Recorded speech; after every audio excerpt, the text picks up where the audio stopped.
Shabbat shalom, everybody. This is Rabbi Stephen, Rob Shmuel, Rashbi here with you with this week's 10-minute Torah, Parsha Vayera. Shabbat shalom. So, a couple of things, first of all. Just want to thank the Menifee Interfaith Council for having me as a keynote speaker. It's an interfaith. We want to foster brotherhood and understanding. And even though we have different, well, let's call them relationships, concepts with God. We're all brothers and sisters. One of the things I mentioned when we were talking was that in Genesis, what does it say? God created Adam and Eve. God created man and woman. Doesn't say God created a white man, black man, red man, yellow man. Doesn't say God created a Jewish man, a Christian man, a Muslim man, Hindu, Buddhist, Shinto, whatever else there is out there, right? It just said man and woman. And from Adam and Eve, here we all are. Quite the progeny. So, we're all basically in this together. This is our planet. God gave it to us to foster, to care for, to enjoy its fruits, and that's kind of like what it's all about. So I was very happy to be there and be the keynote speaker. On that note, I am doing this on election day. So at this point, we don't know how it's going to turn out. And I kind of want to say this. I want this to be there for when the election results do happen. Could be tonight, could be tomorrow, before we know what the shape of our government will be for the next 2 or 4 years. But you know what? There's a lot of division, there's a lot of animosity, and there's been a lot of vitriol. We have to put an end to that. We all have different ideas on things, but I believe personally it's diversity that makes us strong. My example, a liberal person says, we need to be able to share with people that are less fortunate. There needs to be aid to people that maybe can't help themselves. And then the conservatives come in and say, great, but how are you going to pay for it? And that's how things get done with two different ideas. It's not compromise. I don't like that word compromise because that presumes, and tell me if I'm wrong, that somebody's giving something up. It's not about giving. Compromise should not be about giving something up. It should be about a solution that's greater than the input that goes from either or however many sides. That's really what I personally believe a government should be. And I think you'll kind of all agree with this. So I'm going to encourage people. Let's make 5785 and 2025. Let's start early with these New Year resolutions. Instead of jumping on people because they disagree, let's listen to them. Let's understand what they're saying, where they're coming from, and maybe there's some common ground there. Maybe there isn't. Maybe we can learn. Or maybe we'll just disagree. And that's just the way it is, and that's okay. That's what makes this country, that's what makes our species, the human race, so great. Okay? All right. So enough pontificating, if I can borrow a word, right? The pontiff, right? The Roman Catholic Pope, pontificating. There you go. What would it be in Judaism? Giving a drosh, which is an insight, which is an exploration. Okay. Or my sermon, whatever. Okay.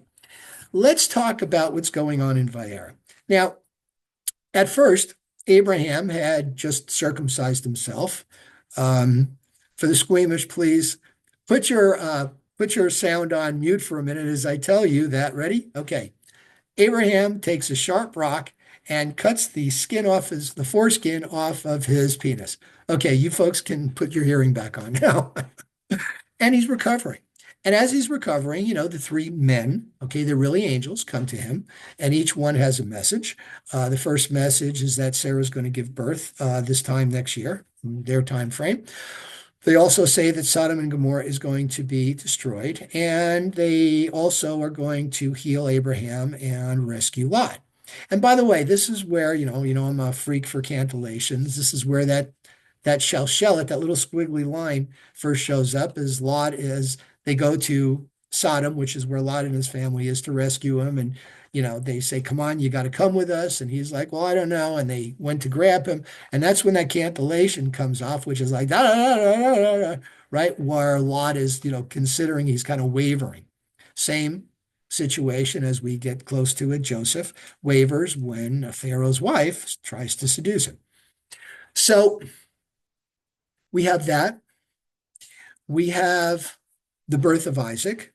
Sarah, of course, is laughing. Is she laughing because she doesn't believe it? Is she laughing out of joy? But Isaac's name it comes from the word misachek, which means to make fun or to laugh or to make sport of. And basically, that was part of it. Isaac was actually a warrior. Now, let me make this aside because this is part of the commentary of Art Scroll. They say that he was weaned, Hagamal.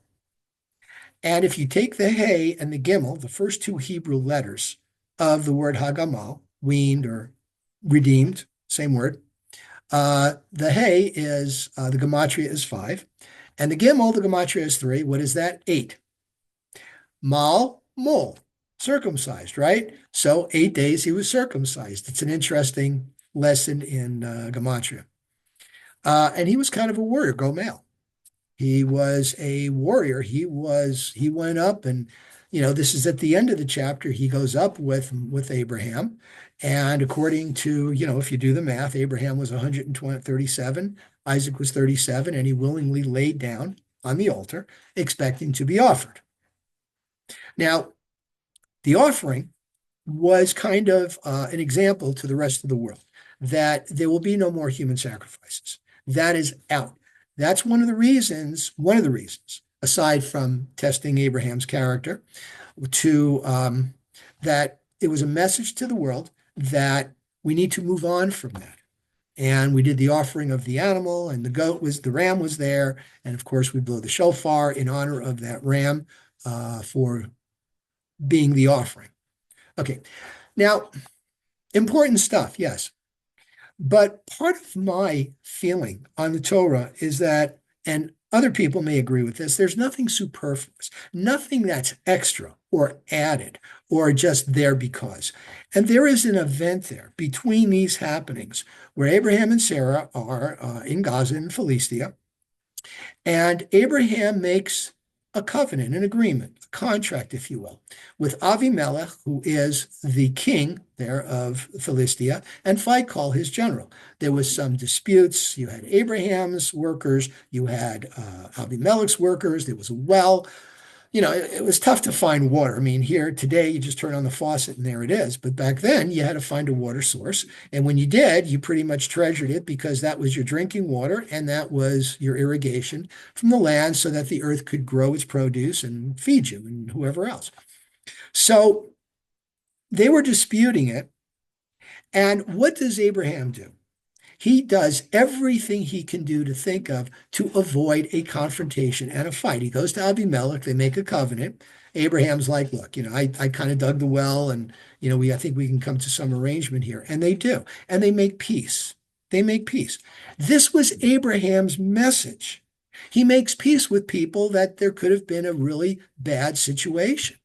And isn't this what he does in the throes of recovering from his circumcision? I mean, it's not like they had anesthesia. It's not like they gave you a lollipop after the surgery or whatever. It was pretty brutal. And yet here he is giving quarter, wanting to host 3 strangers who we didn't know. This was who Abraham was. He was a man of peace. That is why he is the prototypical Jew. And we should follow that. We should think about that, going forward. We should follow Abraham's example. So, very important message that I think gets overlooked because people, the Akedah, that's the binding of Isaac. That's actually part in traditional prayer books of our daily prayers or morning blessings. There's a lot of morning blessings. I know that in a lot of conservative synagogues, we go through it in 5 or 10 minutes, but there's a lot going on when you're davening during the week and you're putting on tefillin and you read the 2 passages that in addition to the Shema, the V'ahavta, and the second paragraph of the Shema, that also address the idea of making a sign upon your arm and then again upon your head. The Akedah is part of the morning bracha. The offerings are part of the morning morning blessings, and then we go into Pesukei de Zimra, which is our Psalms, etc. So there's a lot of that draw our attention that make us remember this, right? So, so the other thing too that I wanted to mention going forward is that if you're looking at this portion, and remember, this was also the reading for Rosh Hashanah, right? Where Sarah gives birth, and the second day of Rosh Hashanah, where Abraham takes Isaac up for the binding. So as we go forward, and as you are reminded of this, again, let's think of the message. Now, this was also important because we've gone beyond, even today. The last time we did offerings was 2,000 years ago. Maybe we've come into another era where we no longer do offerings. We offer our hearts in prayer. Shabbat Shalom, everybody. See you at services. Again, thank you for listening and appreciate your attention, your consideration.